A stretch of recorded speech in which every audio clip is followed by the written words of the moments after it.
Hello and welcome to our fourth issue of Video World, in which our two main topics are Mrs. Thatcher and a drama called A Master of the Marionettes. Our television screens were full of appraisals and reports on the Prime Minister's 10th anniversary at number 10. We've chosen two pieces which tried to assess how far she's achieved her ambition to revolutionise British society. Then there's our play, A Master of the Marionettes.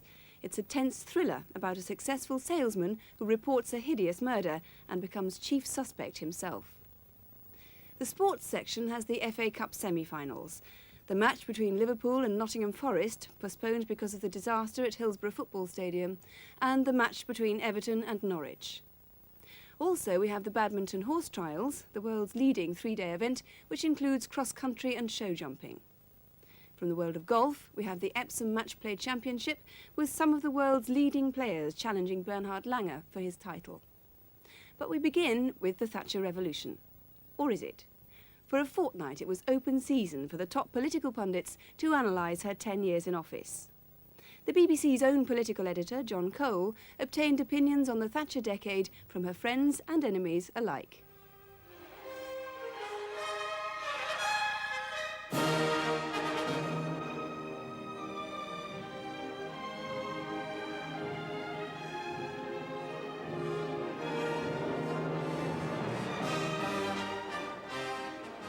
The first woman to become Prime Minister was the product of natural selection. She was bound to have extra rations of toughness, sharper elbows, and a sharper tongue than most of her sex. Inevitably, she divides opinion more than her predecessors, grey heads in grey suits. Most people either love her or loathe her. With a dominant, even obsessive personality, she has a propensity to deliver her opinions in a tone that defies dissent. 10 years ago, the foundations of liberty were crumbling. Today, Britain stands proud and free. When you ask, does she enjoy politics, the answer is enormously. But she enjoys it like a bullfighter enjoys fighting the bull. It was her ability to take decisions through and not be deflected which actually changed the way in which people looked at British politics. She has become a legend in her own premiership, this lady who says she's not for turning. They're even turning out souvenirs of her 10th anniversary. Her political style attracts adulation and derision from foe and friend, and not always in the expected places. One colleague compares her cabinet performance to a music hall mother-in-law, always talking and never listening. But she rides through all criticism with an expression of enamelled self-assurance, as Margot Asquith said of Curzon. I've been observing this force of nature throughout these 10 years and more. The films are an attempt to assess Margaret Thatcher's decade in office through the eyes of supporters and opponents. They're an account of the first modern British Prime Minister to have an ism called after her. An account also of what her governments have done to British society. For she has made the first and deliberate break with the political consensus that has governed us since Winston Churchill's wartime coalition produced a remarkable national cohesion. Hers has been the cold bath treatment, aimed at jerking Britain back to a free market, stand on your own 2 feet ethos. Here there was, for the first time ever in our experience, a fully fledged ideologue, the most ideological Prime Minister whom I've ever known, ever since the end of the war, and I've known or seen him in operation, all of them on the Labour and the Conservative side. This was the difference. Ideology is not enough. Political leaders also need luck, and Margaret Thatcher rode hers in 1975 when she ignored her limited experience and challenged Ted Heath, loser in 2 elections, for the Tory leadership. Thank you. None of Heath's closest supporters, like Willie Whitelaw, were prepared to run against him. Keith Joseph, who was a sort of mixture of Rasputin and Tommy Cooper, didn't look really very convincing as a Tory leader, still less as a potential Prime Minister, and she was the only one left. Erin Eve, who was to be killed by a terrorist bomb just before she became Prime Minister, masterminded her campaign. It was a backbenchers' revolution, the election that took place in February of this year. and therefore I did it by not letting people know too much what was going on. Colleagues patronised their new woman leader in opposition, but they were reined in sharply when she reached Downing Street.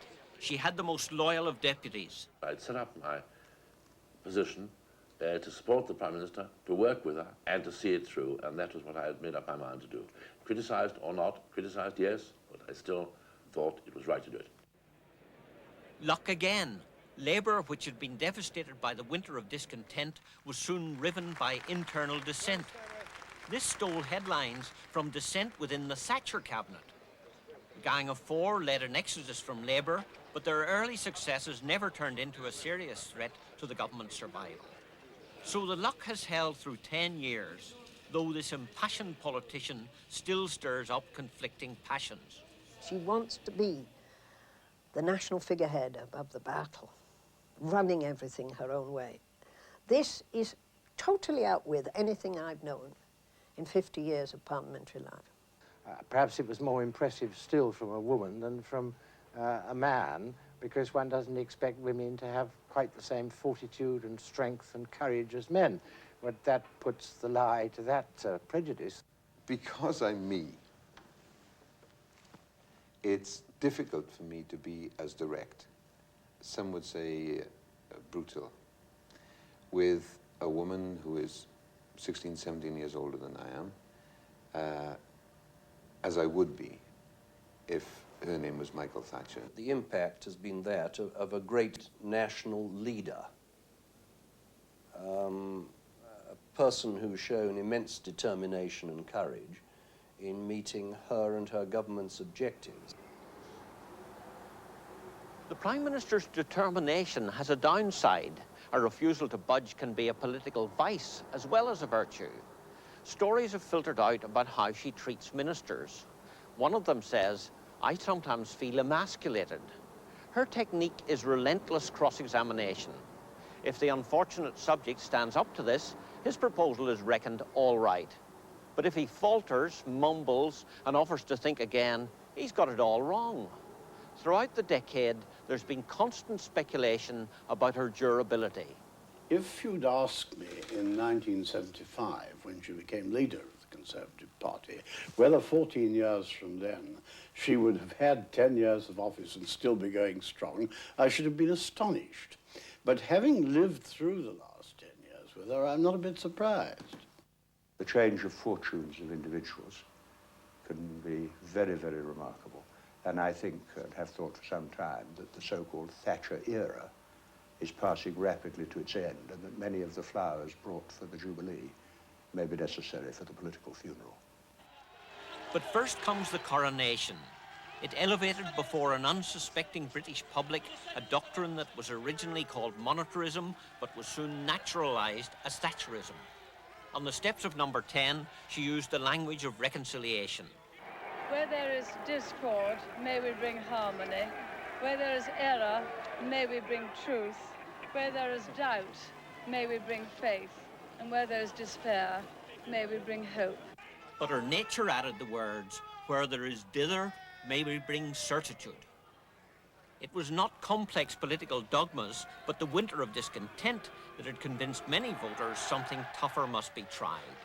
Mrs. Thatcher broke with the post-war consensus.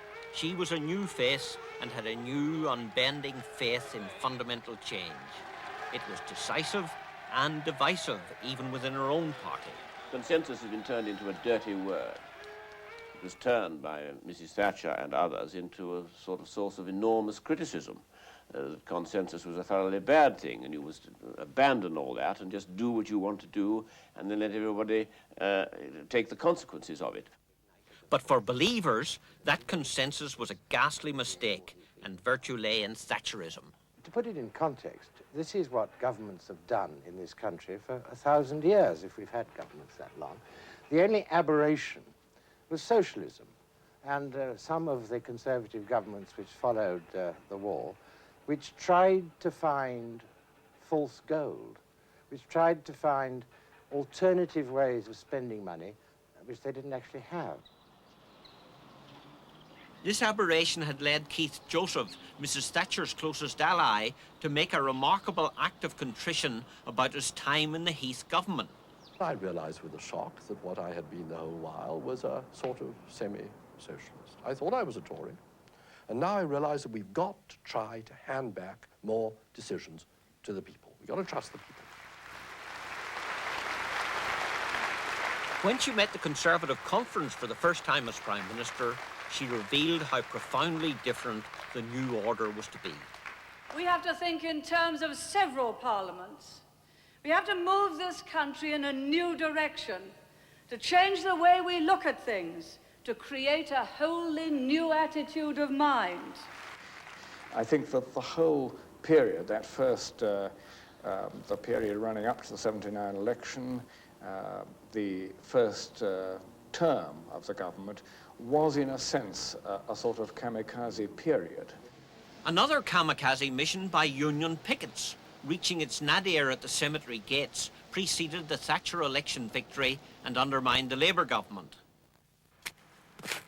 Even with life back to normal, Mrs. Thatcher saw the unions as overmighty subjects and her first target. She was determined to use legislation to cut them down to size. Her Employment Secretary, Jim Pryor, still hoping to win union cooperation, did not want to make them liable for damages.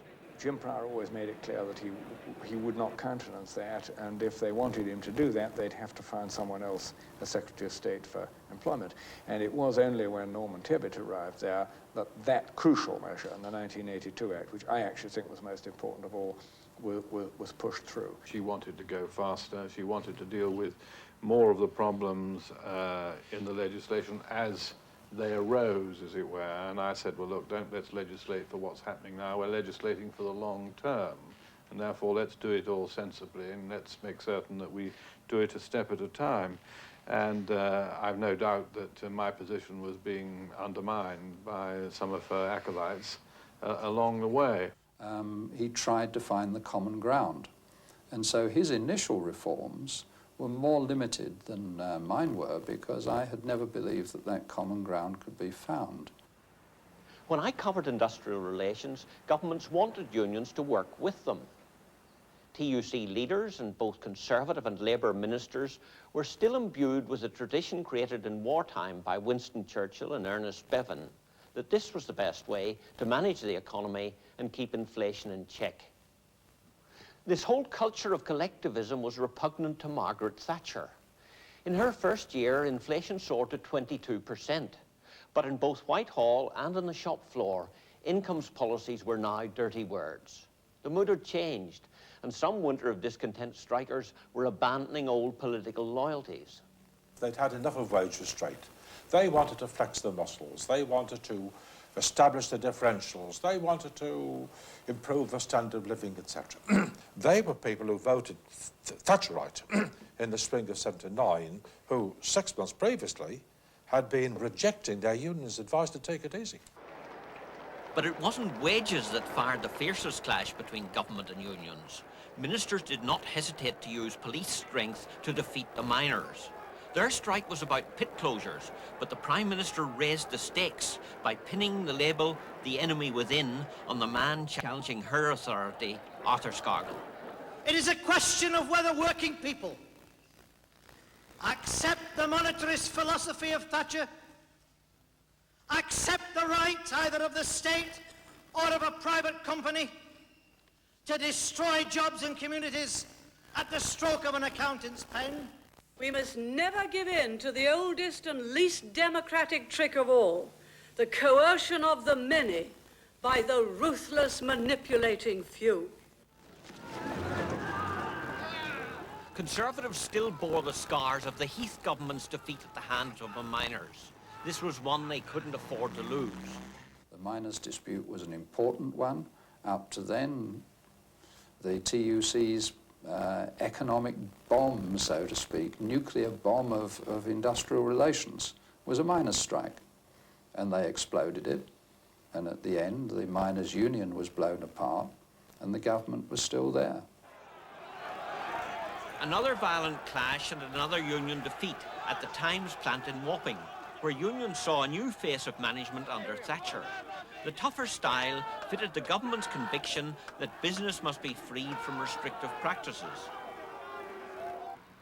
Today, Wapping houses only one of many newspaper groups that have flooded into new technology. The prosperity their proprietors believed this would bring helped win for Margaret Thatcher largely on critical press coverage. Geoffrey Howe's early budgets began the slashing of income tax that was at the heart of this government's enterprise philosophy.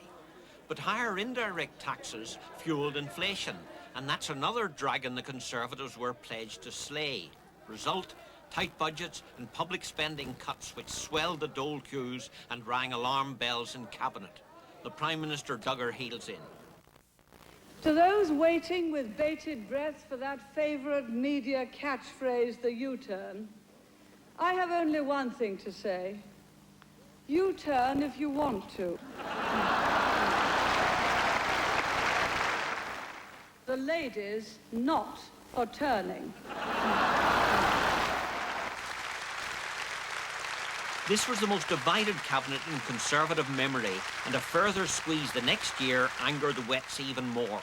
I didn't think the 81 budget was right. It's now thought by those who supported it to have been really the key to subsequent success. My own view is that we would still have had that subsequent success without the damage to manufacturing industry and without such a great problem with unemployment as we did have. A visit to a jobs black spot in the northeast and another demonstration of her special feminine brand of toughness that ministers soon learnt to respect or fear. Here, a reporter suggested more public investment to create jobs. But does it enough to decrease 20% unemployment? But people here would argue that you're spending millions, for instance, on the unemployed people. Yes, indeed. And of course, what you're to do, leave them without any income. Now, I asked you a question, because you're asking facile questions to me. Her uncompromising stance made one minister compare her to Ulysses. She'd waxed her ears against the siren songs of those who feared the electoral consequences of unemployment and was sailing blithely into the storm. Admirers deny that she's perversely hard. Look, do you understand? Politicians don't want to be unpopular. The weakness of politicians is that they want to be loved. They want to be loved because they want to be re-elected. When a politician, as she does things that are unpopular or that cause her to be called bad names, do you think she does it because she enjoys it? She does it because she thinks it's her duty to the country. Anger about unemployment erupted in riots in the summer of 1981. Division appeared again at the famous July Cabinet, when a demand for still more spending cuts was the straw that broke the camel's back. The Wets' ranks were fortified by ministers who'd previously been true Thatcherite believers. The Treasury produced a very inadequate and rather arrogant paper, which rather implied that Mrs. Thatcher and Geoffrey Howe would push it through whatever anybody thought. So I changed sides and opposed it, and I was right to do so. But it caused a great deal of anguish on the part of, I believe, on the part of the Prime Minister and Geoffrey Howe. Geoffrey and Margaret found themselves pretty well isolated on that occasion. Now, this is where she was very clever. She said, all right, well, we'll go away for the summer and we'll come back to it in the autumn when we've had a chance to think again about it. But of course, by the time we came back in the autumn, she'd sacked the most troublesome members. That was the beginning of a long process designed to create a cabinet in her own image. What she's now got are people who owe everything they've got to her and her patronage, or people who are there by their own merit and could expect to be in any 1989 Conservative cabinet, but have long ago accepted her tutelage. The defeat of the Wets had made her even more sure she was right, and that this was the decisive battle for her government's life. I saw her get surprisingly emotional in a sense of sort of almost sort of tears of frustration when she felt that people were, you know, getting nobbled by their officials, were beginning to go native, were beginning to sort of lose the determination in the face of all the difficulties. The sceptics accused the Treasury of knocking the economy when it was already on its knees, of prescribing bloodletting for an anemic patient. Yet 10 years on, with the economic achievements in between, The remarkable fact is that even some with doubts about her policies are generous in their judgments of Margaret Thatcher. My own view is that she will be missed, both nationally and internationally, when eventually she decides to retire. And even those people who now criticize her for any reason whatsoever, I think they'll find they'll miss her when eventually she goes. For a wider international view, Newsnight's Nick Clarke dealt with Mrs. Thatcher's foreign policy and choices for the future. The day Mrs. Thatcher came to Washington to say goodbye to her friend the President, there was very little sign of lights being hidden under bushels. Mr. President, the office which you hold is the greatest in the world. But it is the man who holds that office, you, sir, who has enabled us to begin the world over again. We salute and thank you for it. You could have been forgiven standing on the White House lawn that grey November day for believing that you were witnessing the handover of power from the leader of the Western world to his successor. Those with competing claims stayed very much in the background. It is profoundly reassuring to me and to all who care about freedom that you will continue to share with America your vision and your steady hand. And this is especially critical to us at this moment of transition in our government. Meanwhile, never flinch. It was an occasion which celebrated not just an extraordinary political friendship, but also Britain's apparent return to the international top table. And this just 10 years after a senior British diplomat, Sir Nicholas Henderson, returned from Paris with the words, "We are not only no longer a world power, but we are not in the first rank even as a European one." 10 years ago, when Mrs. Thatcher first came to power, at the end of the Labour government, we were looked in a very bad way, as seen from abroad. We were poor economically, doing very badly economically, and our policy was not the sort of policy that was likely to make us accepted in the European club. Mrs. Thatcher clearly enjoys the international limelight. In a world of grey-suited premiers, a woman leader, especially one with a forceful personality and a strong economic record, attracts more than her share of attention. And then there's the Falklands effect.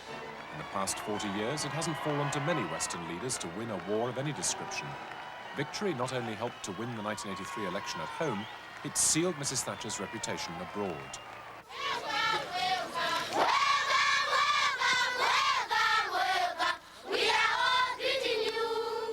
On Mrs. Thatcher's forays into foreign fields, here to Zimbabwe on her recent progress around Africa, recognition is the least of her problems. Lovely. Yes, look it. One official said it was like travelling with an immensely valuable totem pole. This was her first visit to a country which she helped to create. The Lancaster House Agreement, which ended the Rhodesian crisis, was perhaps her greatest foreign policy triumph. But how effectively has she used her increased influence over the intervening 9 years? In South Africa, certainly, her attitude has been clearly defined. Apartheid must be beaten, but not by sanctions. She likes to feel that at the heart of every problem presented, there is a certainty onto which she can fasten and which she can use as the basis for action. It's really the search for this certainty that seemed to me to preoccupy her mind. Once that was reached and one had the platform, then she would launch out into the policy. And does foreign affairs really lend itself to that approach? Well, of course, this was one of the subjects of argument between her and me. I found it more difficult to actually track down these certainties than she would have liked. Mrs. Thatcher has always argued that sanctions are bound to hurt those they're supposed to help, like the men who hang around the Langer township outside Cape Town at daybreak in the hope of picking up a few hours' work. Their precarious economic existence, she believes, depends on the nation's prosperity. Last month, she paid a flying visit to Namibia, whose first steps on the road to independence she sees as proof that South Africa will accept reform without the pressure of sanctions. It was important in this sense that she went away with a first-hand impression gained from both South Africans and UN personnel that the initiative was in trouble. And in her discussions with shortly afterwards with Gorbachev, for example, she was able to convey to him the urgency to get the initiative back on track. And that is, in fact, what has happened. Black African leaders are more sceptical. They believe Mrs. Thatcher's potential for influencing events in the region is weakened by her anti-sanctions stand. The fact of her flitting to Namibia seems to indicate that she might think she would be a broker. If she had the right conversion in terms of our own situation, she is someone who might just be able to persuade the South African government, whoever its leader was, that their best interest was served by an accommodation with black aspirations. For the Commonwealth and its Secretary-General, Sonny Ramphal, the South African issue is a constant irritant. Only last month, Commonwealth foreign ministers reaffirmed their support for sanctions. They're frustrated that Mrs. Thatcher's certainties on the subject overrule the more humdrum business of developing good relations on a broad front. I've always felt there are tremendous opportunities for Britain, for the Prime Minister, for the government, in terms of the Commonwealth connection. There are opportunities that tend to be missed sometimes, perhaps overlooked, perhaps taken for granted. If you think of countries like France or Germany, Japan, they would give anything for links of that kind.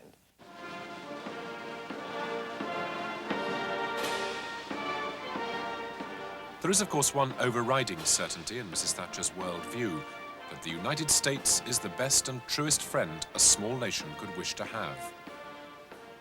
I think that there's been such a consistency to Mrs. Thatcher's policies and such a consistency over the last 10 years to British foreign policy and defense policy that it has, I think, tremendously increased the influence of Her Majesty's government in the considerations of policy questions on this side of the Atlantic. Defense is the bedrock on which the relationship is built. The Americans have 400,000 servicemen stationed in Europe, including tens of thousands, mainly of Air Force personnel, in Britain, with their headquarters at Mildenhall in Suffolk. In Mrs. Thatcher's eyes, the policy equation is simple. NATO has kept the peace in Europe for 40 years. The United States is the linchpin of NATO. Therefore, the Americans must continue to be cherished as honorary Europeans. The most striking thing about the foreign policy area is its conservatism.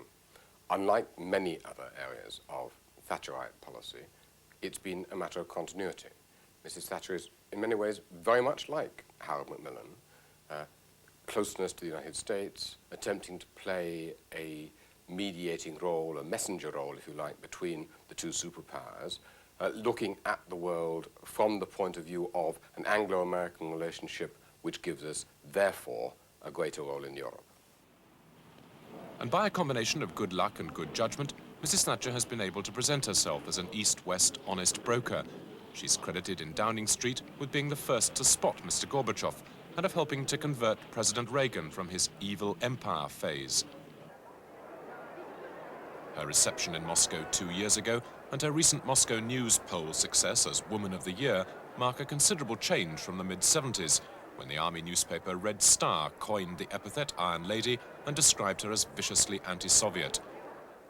But despite the thaw, the Soviet Union is careful not to overstate her role. With all respect to Mrs. Thatcher, I wouldn't say that the Soviet attitude to Great Britain is based on relations to her. There is a tradition of respect to Great Britain.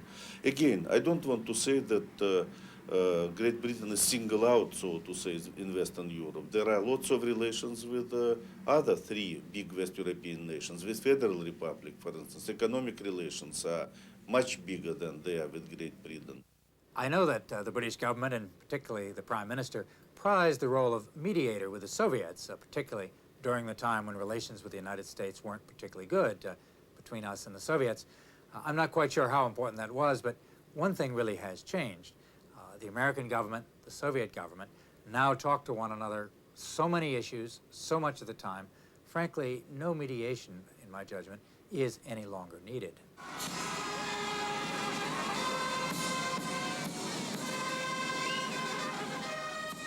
What's more, the Bush administration has many competing claims for its attention, as does the new president for his affection. Perhaps significantly, Mr. Bush's first major overseas tour was to South Korea and other Far Eastern neighbors. To many observers, the special relationship is beginning to look distinctly one-sided. One of the things that has always interested me, having spent some years in America and having visited America a great deal in the last few years and before, is the shock with which one realizes how little public interest there is in the United States vis-à-vis Britain. How little we're given prominence in the press, on television and so on. I'm sure the Americans see a special relationship, but I don't think they regard it as being in any sense as exclusive as we do from our end. They have a similar special relationship, for example, with West Germany, a different kind of special relationship with France and with Japan and all over the place. So is Britain right to set so much store by the Anglo-American defence relationship? The Americans will have to reduce the size of their European garrison as the battle against the budget deficit begins to bite. And the mood amongst our NATO partners, most of whom spend far less than we do on defence, is to promote new East-West relationships dominated not by armaments, but by economics. I think it's a moment potentially of opportunity, but potentially also one of real problems for Britain, because here we have a government which has clung to the continuities of the last 40 years in a world which is now changing very fast. And one senses a degree of bewilderment in the British government about how far it has to adjust its own strategy to these changes, or how far it can continue to reassert the old doctrines which have governed British foreign policy since the Second World War. Over in Europe, there's some bewilderment too at what sort of future Britain is building for herself. The town of Arromanches in Normandy is more than just another small seaside resort. It's a monument to the continent's turbulent past. It was here that the Allies chose to establish their main invasion bridgehead in June 1944, having floated 7,000-ton cubes of concrete across the channel to form an instant port. Arromanches today attracts busloads of visitors, intrigued by these monstrous historical relics. Yet in Mrs. Thatcher's outlook, the message of the Normandy beaches is still highly relevant. But it seems to her critics that Mrs. Thatcher's view of Europe has never really moved on from 1944.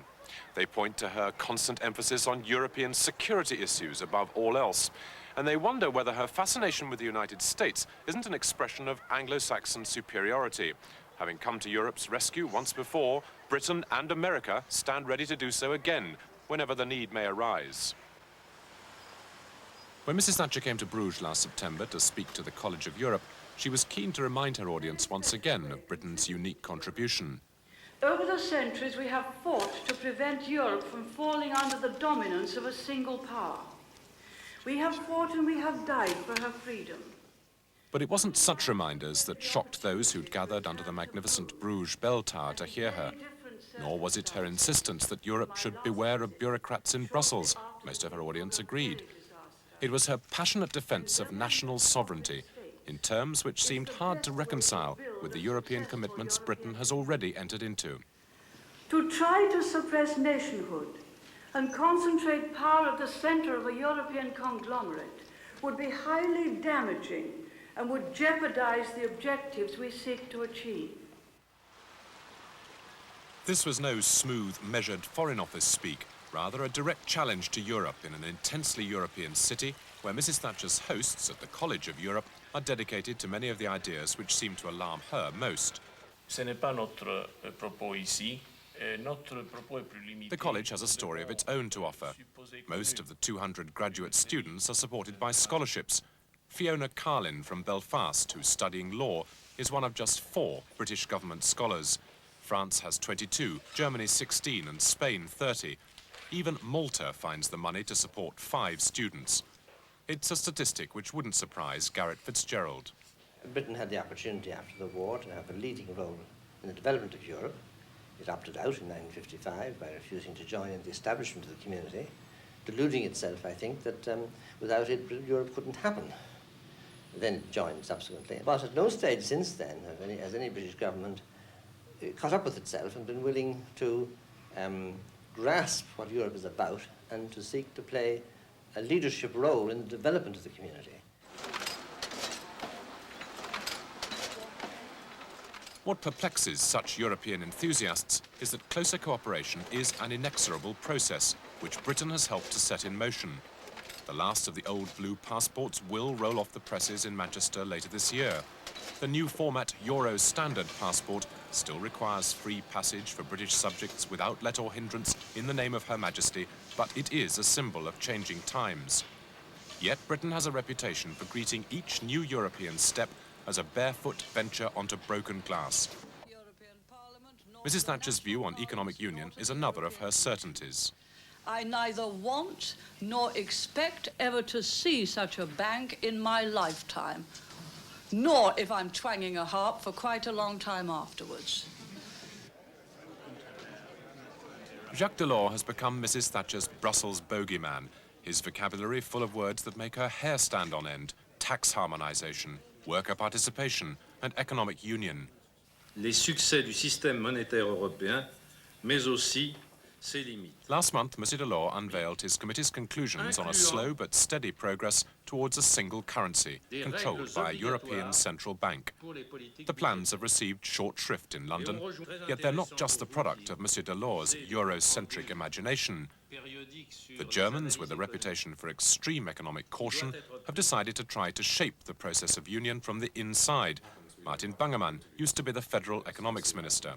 It is possible to develop the European monetary system to a central bank system without her, without Great Britain, if that is necessary. I would not advise her to do that, but of course I cannot change her in that position. And so if she wants to stay out, Great Britain will stay out. Since the beginning, we wanted to have Britain, because Britain has an expertise in monetary matters. London has an important role to play, so it would be better.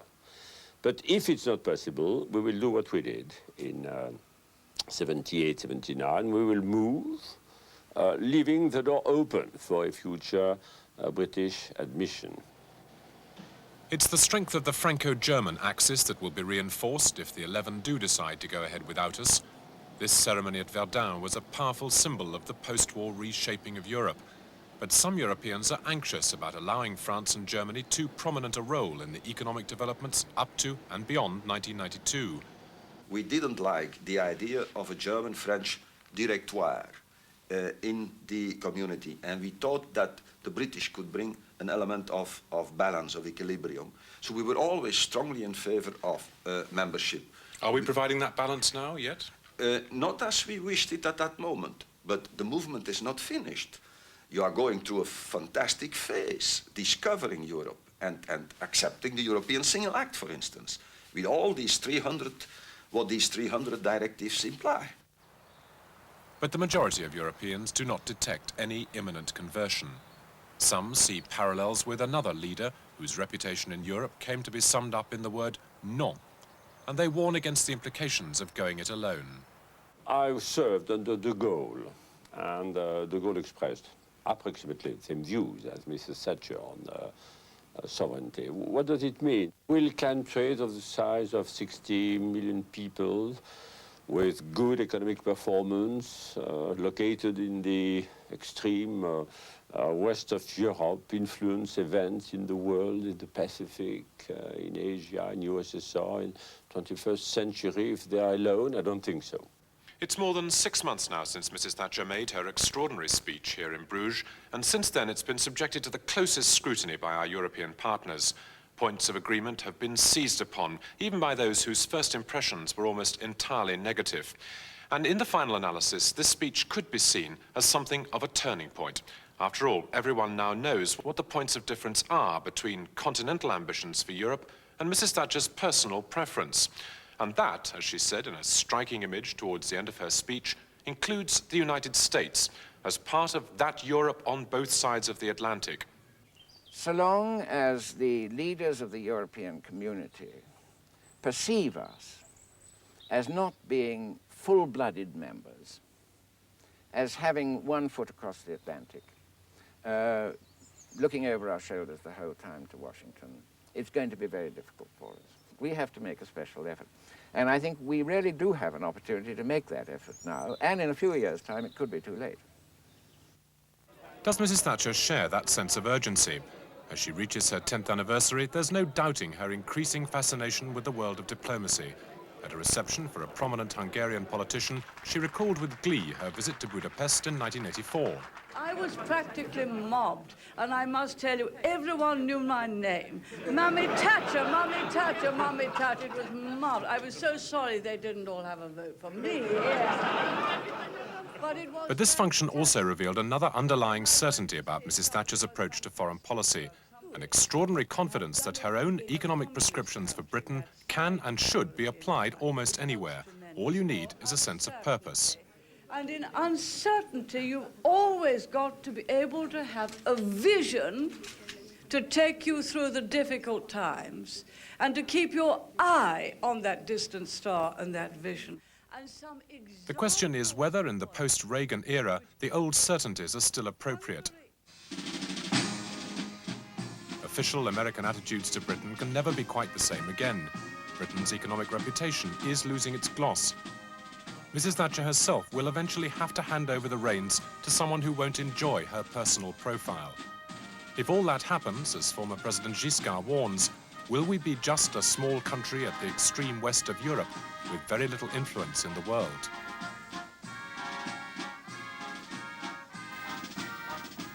Newsnight had two more stories about the changing face of Britain under Thatcher. Fleet Street is Fleet Street no more. The last big newspaper combine has left. Nick Higham looked at the state of Britain's newspaper business as it said farewell to the Street of Shame for the last time.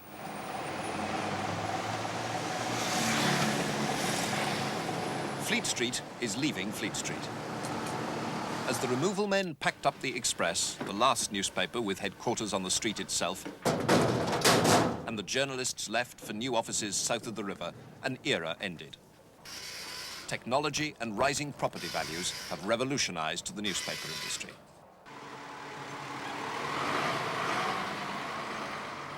The street's unique atmosphere is disappearing fast.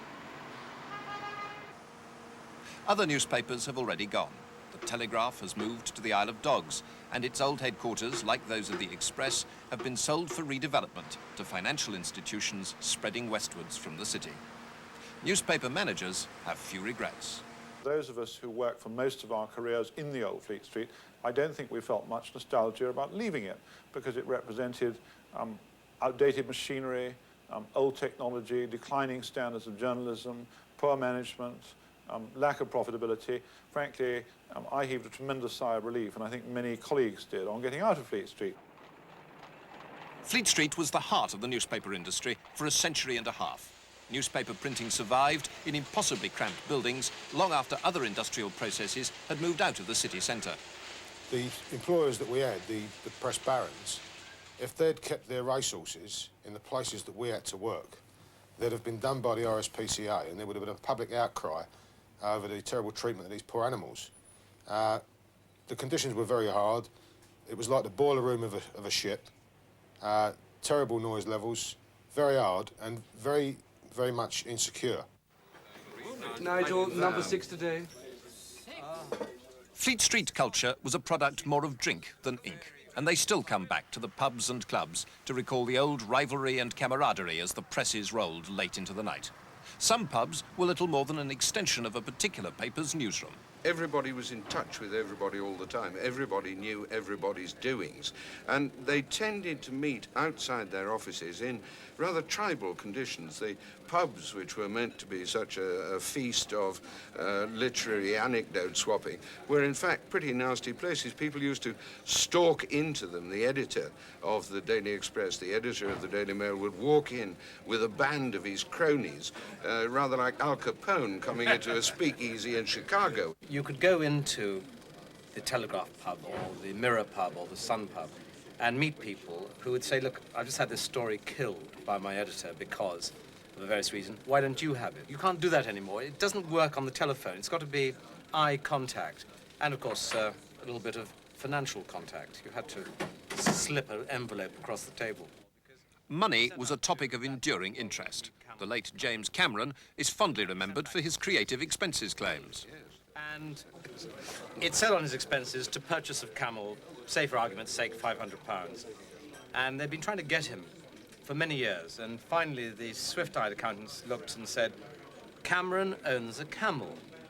And he's bought it for £500. We're going to reimburse him for that, but we want the camel. So a note came through to Cameron saying, Dear Cameron, explain this item, purchase of camel, £500. He sent back a note saying, to burial of camel, 233.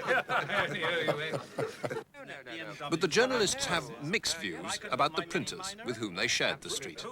But we've all had terrible occasions of when our brother printers and the inevitability of what occurred to them is illustrated by this point. No. Brother printers. For God's sake, what's going on here? I didn't say printers, brother colleagues, no. What has happened with Fleet Street is that Fleet Street turned on the printers when we discovered that journalists were earning 15,000 a year and printers were earning 30,000 a year. Certainly, many printers had several jobs apiece. But now, while the journalists drink champagne, the printers are out of work. They view the old system, under which they were employed as casual labour, rather differently. They regularised as few as possible and they casualised as many as possible. And so we had this position of a floating labour force who didn't know whether they were going to work any one night or not. And I was certainly... I think it's fair to say that they use our people like overcoats. It was never our desire that our people should be like nomads, walking around with a bag and their tools in. But it was imposed upon us by the whims of the employer. We would have always wanted proper regular employment, security and so on. People take no joy in being at work when the newspapers are big and at the dole office for months of the year. Since 1986, the industry has been transformed. The print union's power has been broken by changes in the law. Abandoning the old technology has offered enormous savings. The newspapers are profitable again. And property values in Fleet Street have trebled in 3 years. The exodus was inevitable. Sign off? The Express's new offices are typical. For those who still have jobs, the new world is undoubtedly a cleaner and more efficient place. But it's also hugely expensive for the newspapers. No sooner are they back in profit than they've started spending again, trying to buy readers with bigger and costlier papers and massive promotional campaigns.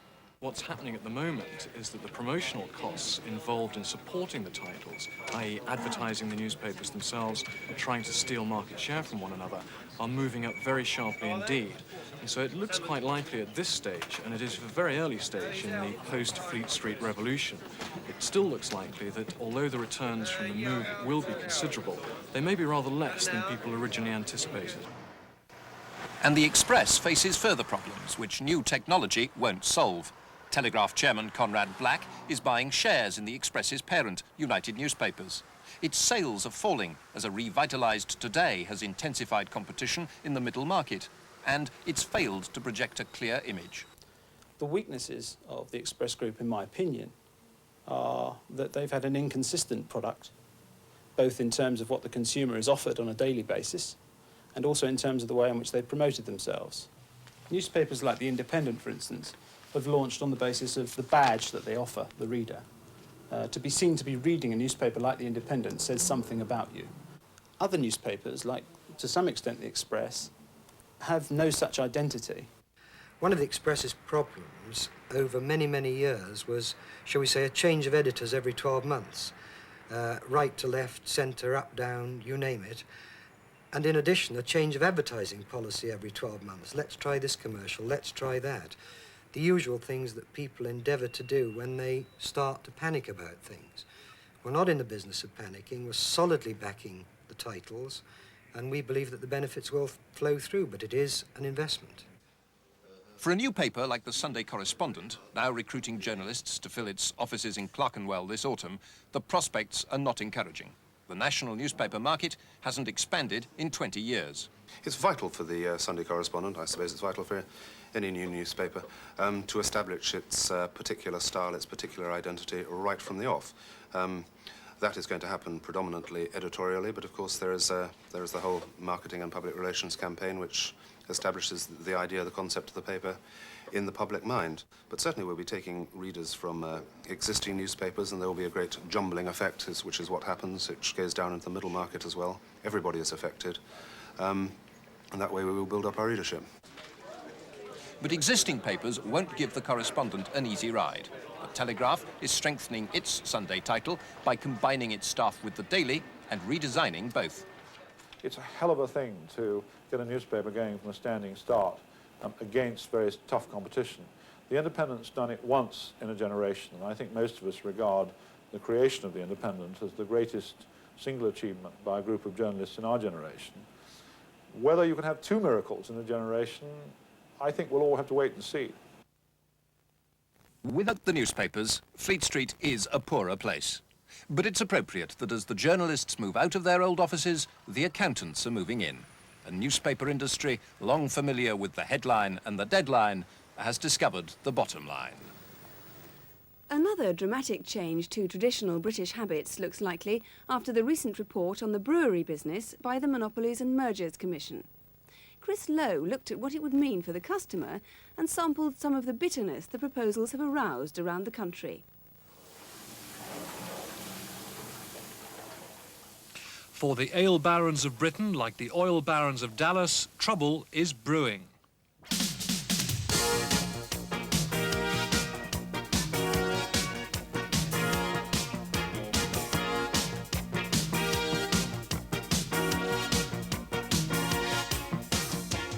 British brewers sell £9 billion worth of beer each year. It's a highly profitable business. And the big six, who control more than 70% of the market, are not surprisingly quite happy for things to stay as they are. They see the Monopolies Commission report as a charter for chaos and a radical upheaval that's quite unnecessary. I believe that it's a major attack on property owning rights. I believe that it's one which is fundamentally wrong for an industry that has been developing, has been changing very fast, and above all, has been serving the consumer's interests. And on paper, the big brewers have a lot to lose from the MMC's recommendations, since they'd have to get rid of thousands of pubs. Why? Because the report says no brewery should be allowed to own more than 2,000. That's the most controversial proposal, but not the only one. Usually, a pub sells only the draft beer of the brewery it's tied to. That, says the Commission, must change. Tied houses must be free to sell other brewers' beers. And there must be more freedom for free houses. At the moment, many of them are in fact tied to breweries through cheap loans. But the Commission says these so-called loan ties must go. And finally, the MMC seeks greater security for pub tenants. Currently, they have only limited protection if the brewer wants them out. In future, they should come under the Landlord and Tenants Act. The impact of all these recommendations on the industry has been startling. The brewers are split. The bigger they are, the more unhappy they are, while many medium-sized companies like Wolverhampton and Dudley are much more enthusiastic. Here they proudly claim to be unspoilt by progress. They brew more than 500,000 barrels a year and seem convinced that these reforms will enable them to sell more beer and buy more pubs. The industry, they say, must change. Well, the structure of the industry was formed in the heady days of takeovers in the 1960s. And there are some very large companies involved there. And there's a very large gap between the very big companies and the regional operators like ourselves. And quite clearly, what the Monopolies Commission has done is establish better parity between the two operators so that we can actually get our products sold in more pubs with wider distribution and more opportunities for our employees, for our brands, and for our business as a whole. Of course, it doesn't suit the very big companies, this, does it? I suspect they are all contemplating their position very carefully. They certainly are, especially Bass, who say the Monopolies Commission has come up with a report which is misguided, ill-conceived, and out of touch with reality. Here at the Bass boardroom in London, they're doing everything they possibly can to try to scupper these proposals. We've acquired a copy of a letter sent by the company to a group of selected MPs. In that letter, the company says that if these proposals were adopted, they'd result in a poorer choice of beer, more expensive beer, the end of the traditional pub, and a decline in pub standards. In essence, says the company, these recommendations would be disastrous. But some in the city think that Bass doth protest too much. They think the company will simply split into two, one being the brewery with 2,000 pubs, and the other to include the remaining 5,000. That could leave profits much the same, in which case, why all the fuss? It's the fact that if you're currently running a group which includes both brewing and retailing, you hardly want to split it up and have to choose as to which one you're likely to be running. Touch of empire building. I wouldn't like to accuse Mr. Prosser of that, but I think there is an element of that in it. I don't think that's the issue at all. I think the issue is the question of right and what one is allowed to do. And here we are having recommendations put forward that, as I say, are a basic attack on our property-owning rights. But if the big brewers are bothered, their tiny competitors are delighted. This is one of a growing number of so-called micro-brewers, producing about 15 barrels a week. 75% of it never leaves the premises of the Jolly Roger. These small independents can't buy pubs because most of them are tied to breweries, and they can't sell their beer to those pubs for the same reason. What they want is fairness in an open market, and they think the MMC report holds the key. Well, if it's implemented as it is written now and policed correctly, obviously we're going to have a massive market of tenants who are able to buy one other product of free choice. That is going to be an enormous advantage to us. If any of the pubs that are for sale are available to smaller brewers, that would be an advantage for them to buy them. And certainly pubs not being able to be sold off by the major brewers with covenants to say you have to buy our beer for X period of time is going to be a major benefit to us. So nothing but good can come out of it from the small brewers' point of view. All sides of the industry claim to have the interests of their customers at heart. The big brewers say their regulars would not be well served by changes which could result in fewer pubs.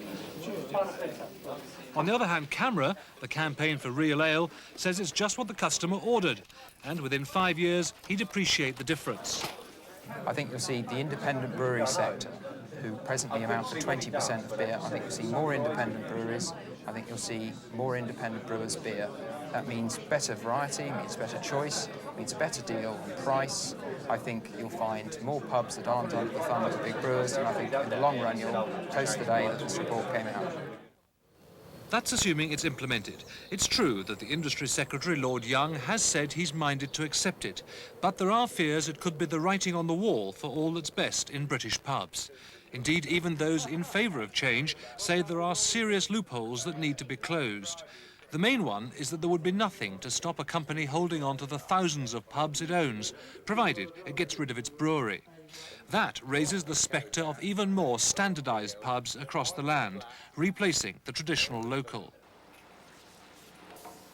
It also opens the door to foreign companies to buy our breweries, because they'd be much more vulnerable to international predators once they were standing alone.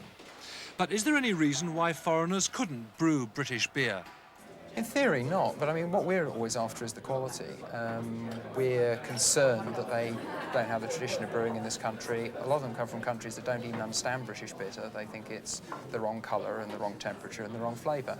I've no doubt that I'm not saying that foreign brewers can't brew British beer, but we'd rather not see the whole of our brewing capacity handed over to them so we can have an experiment and find out. But maybe it won't come to that. The brewers are proud of their history, especially the way they've been able to look after their own interests. The Big Six are indeed faced with an unprecedented assault on their domination of the market, and they're applying all the influence they can muster to water it down. But even if legislation is forthcoming, the city seems confident that those who have most to gain will still be the major brewers, not the smaller ones. I don't think they're going to smash the power of the Big Six. The Big Six will be 6 major retail operations which will actually have the power in the industry. But even their brewing operations split off will be very strong competitors to the small and regional brewers, and will almost certainly increase their share at the expense of the small and regional brewers. So it's not going to achieve what it's designed to achieve? I don't think so at all. In which case, it might all end up as the beery equivalent of a storm in a teacup. The ale barons will still be smiling, the small brewers will still be struggling, and for the customers, plus ça change.